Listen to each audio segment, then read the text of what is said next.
All right, let's dive right into this explainer and unpack a truly monumental geopolitical chess match involving the world's second largest economy. Today, we're looking at a literal masterclass in global strategy, supply chain vulnerability, and how nations maneuver around existential threats. We often see China as this unstoppable economic juggernaut, right? A country that has absolutely everything it needs right within its own borders. But actually, that's really not the whole story.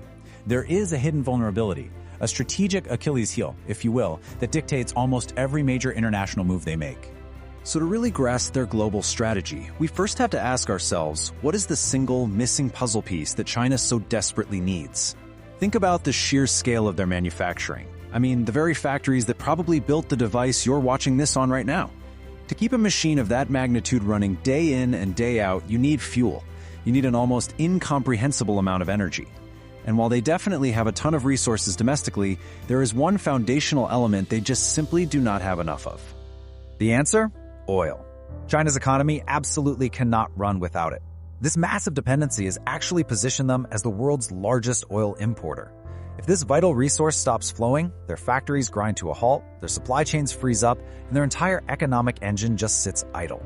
So for Beijing, securing oil isn't just about good business, it is a matter of absolute national survival.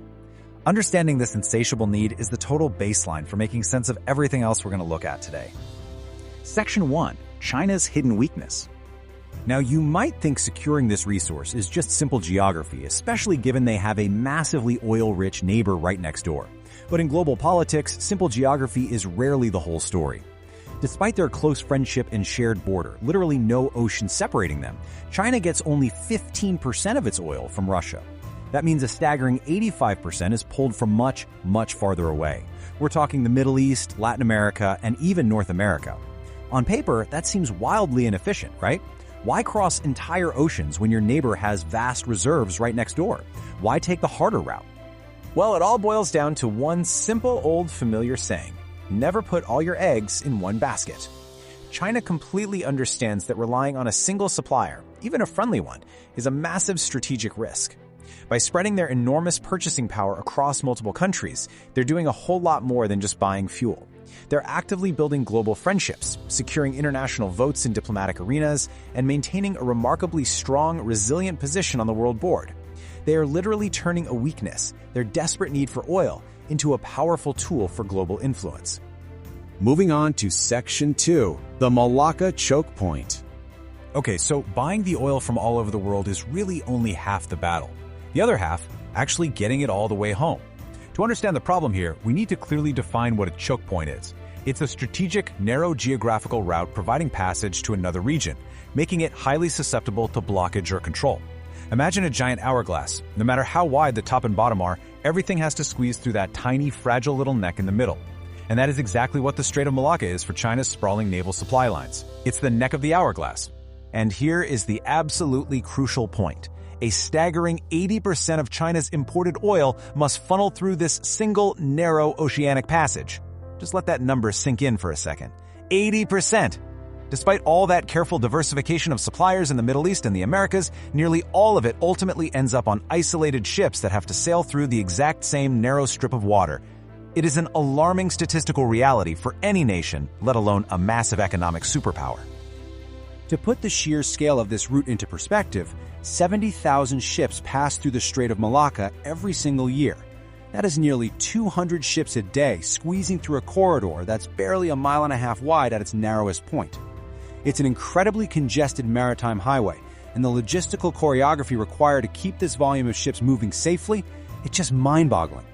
And get this, that huge volume accounts for a full 25% of all global trade. A quarter of the entire world's commerce floats right through this strait. That means the everyday goods sitting in your home right now likely pass through these exact waters. So it isn't just China's lifeline. It's a central artery for the entire global economy. This makes the region incredibly sensitive, highly monitored, and intensely strategic for military forces all around the world.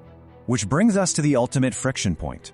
Objectively speaking, this geographic bottleneck creates an immense strategic vulnerability for China. Why? Well, because right alongside this vital route, in nearby Singapore, the United States maintains a powerful presence with its naval fleets and a military base.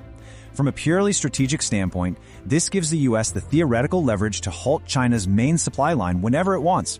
If things ever escalated, that single choke point could be closed off. And as we established right at the beginning, without that oil, China's economy effectively shuts down. It's a looming mathematical disadvantage that Beijing is acutely aware of. Which leads us to Section 3, the Master Bypass Strategy. Now, China isn't just sitting around idle, accepting this risk. Far from it. This is where the geography gets really creative and where we see long-term strategic planning in full action. To solve this Malacca dilemma, they've engineered an incredibly ambitious three-pronged bypass strategy. The logic is simple. If the water is too dangerous, you move to the land. They are building 3 monumental international pipeline projects through Pakistan, Myanmar, and Thailand to bypass that vulnerable ocean choke point entirely. Each one is just an astonishing feat of engineering and international diplomacy. Let's look at the Pakistan route, the Gwadar to Kashgar pipeline, because it really shows the clever mechanics of this bypass in action. Instead of sailing all the way around and through the Strait of Malacca, the oil ships from the Middle East simply drop their cargo off much earlier at the port of Gwadar in Pakistan. From there, step 2 kicks in. The oil is pumped safely over land via a high-capacity pipeline directly into Kashgar, China. Boom. The vulnerable strait is completely avoided. It's a geographical shortcut that literally redefines the map. But hey, remember our rule from earlier? Never put all your eggs in one basket. Right. Not wanting to rely solely on Pakistan, China has relentlessly expanded this strategy. They began the Myanmar route way back in 2013, which really shows how long they've been chipping away at this problem. And presently, they're actively developing a third pipeline through Thailand. The future goal here is crystal clear: the total 100% circumvention of the Strait of Malacca. By successfully moving their oil delivery overland through multiple friendly countries, China aims to do something pretty remarkable: completely bypass the Strait of Malacca, and thereby effectively nullify any strategic leverage held by the US Navy in Singapore. I mean, you literally can't blockade a ship that never needs to sail past you. They are essentially rendering the threat irrelevant by changing the physical path of their survival. The source material beautifully sums up this whole geopolitical bypass with a famous Urdu proverb: "Na aman tel hoga, narada nachegi." It roughly translates to, "If there isn't 9 mounds of oil, Radha won't dance." Basically, it means that if you completely remove the foundational condition required for an event to happen, the event simply cannot take place. In this context, if China removes its oil from the Malacca Strait, the opponent's threat of blocking that oil simply cannot materialize. The condition for the threat has just been completely erased. So as global powers continuously race to outmaneuver each other's supply lines, solving one problem almost always creates a totally new dynamic somewhere else. China has proactively engineered its way out of the Malacca dilemma, showcasing incredible foresight and immense infrastructure capabilities. But the global chessboard never really stops shifting, which leaves us with one seriously fascinating question to ponder. As the map gets redrawn with new pipelines and overland routes, where will the next great global choke point emerge? Keep learning, keep questioning, and I'll catch you in the next explainer.